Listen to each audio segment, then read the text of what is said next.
इस deep dive में आपका स्वागत है। सोचिए, एक सोसाइटी बनती है, कुछ लक्ष्य होते हैं, पर फिर धीरे धीरे उसकी गतिविधियां थम सी जाती हैं। आज हम इसी गुत्थी को सुलझा रहे हैं Haryana registration and regulation of societies act 2012 के सेक्शन 57 और 58 के जरिए। सोर्स हमारे पास है सीधा एक्ट का टेक्स्ट, और मिशन ये समझना कि जब कोई रजिस्टर्ड सोसाइटी काम करना बंद कर दे, मतलब डिफंक्ट हो जाए, तो कानून उसके साथ क्या करता है। बिल्कुल। और ये सिर्फ कोई कानूनी खानापूर्ति नहीं है। देखिए, इसका सीधा असर पड़ता है सदस्यों पर, लेनदारों पर। ये प्रावधान असल में तय करते हैं कि सरकारी रजिस्टर में सिर्फ वही सोसाइटीज दिखें जो वाकई में सक्रिय हैं, काम कर रही हैं। यहां कानून एक तरह से सोसाइटी को अपना पक्ष रखने का मौका देने और रजिस्टर को आप कह सकते हैं साफ सुथरा रखने के बीच एक संतुलन बनाने की कोशिश करता है। ठीक है, तो चलिए फिर इसे खोलते हैं। सेक्शन 57 ये उन सोसाइटीज के बारे में है जिन्हें अथॉरिटीज यानी डिस्ट्रिक्ट रजिस्ट्रार, डीआर कह लेते संक्षेप में, जिन्हें डीआर डिफंक्ट मानते हैं।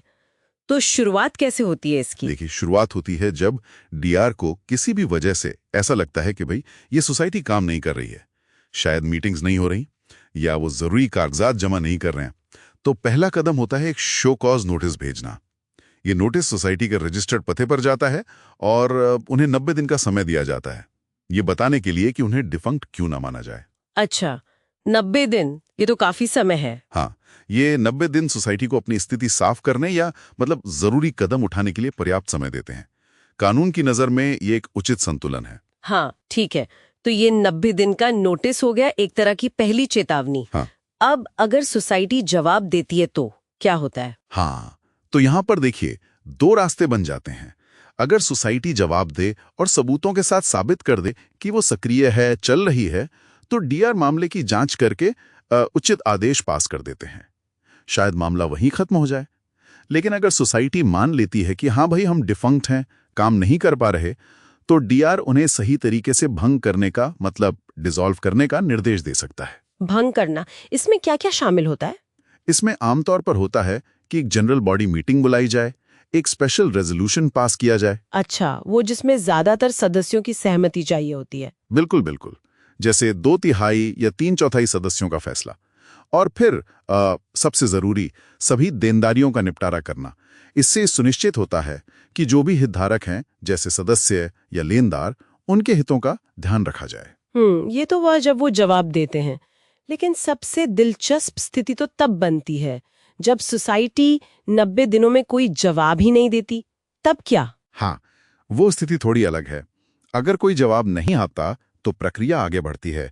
डीआर पहले एक पब्लिक नोटिस जारी करते हैं अखबार वगैरह में, जिसमें बताया जाता है कि अगर तय समय में जवाब नहीं मिला तो सोसाइटी का रजिस्ट्रेशन सस्पेंड कर दिया जाएगा। पब्लिक नोटिस, और अगर उसके बाद भी कुछ नहीं हुआ तो फिर सस्पेंशन का आदेश जारी होता है, सीधा। और सस्पेंशन का मतलब क्या? मतलब क्या सोसाइटी बस थप्पड़ जाती है? बिल्कुल। सस्पेंशन के बाद सोसाइटी कोई भी नया काम शुरू नहीं कर सकती, कोई लेन देन नहीं कर सकती। एक तरह से उसकी सारी गतिविधियां फ्रीज हो जाती हैं। लेकिन कहानी यहीं खत्म नहीं होती। अच्छा। हाँ, एक्ट में सस्पेंशन के खिलाफ अपील करने के लिए 3 महीने का समय दिया गया है। ओह, यानी एक और मौका। कौन अपील कर सकता है इसमें? हाँ, एक और मौका सोसाइटी खुद या उसका कोई सदस्य, कोई लेनदार या कोई भी जिसका कोई दावा बनता हो सोसाइटी पर, वो इन 3 महीनों के अंदर डीआर के पास अपील कर सकता है। अगर वे ये साबित कर पाते हैं कि सस्पेंशन के समय सोसाइटी असल में काम कर रही थी या उसे बहाल करना, मतलब वापस चालू करना, न्यायसंगत है, तो डीआर सस्पेंशन रद्द कर सकते हैं। और अगर सस्पेंशन रद्द हो गया तो ऐसा माना जाएगा जैसे वो कभी हुआ ही नहीं था, सोसाइटी वापस पहले की तरह काम कर सकती है। लेकिन अगर ये 3 महीने बीत जाएं और कोई अपील ना हो, या अपील हो पर वो खारिज हो जाए, तब डीआर के पास ये अधिकार आ जाता है कि वो सोसाइटी का नाम रजिस्टर से स्थायी रूप से हटा दे, परमानेंटली, और उसका रजिस्ट्रेशन कैंसिल कर दे। कैंसिल मतलब पूरी तरह खत्म? जी। और यहाँ एक और बहुत जरूरी बात है जो ध्यान रखने लायक है।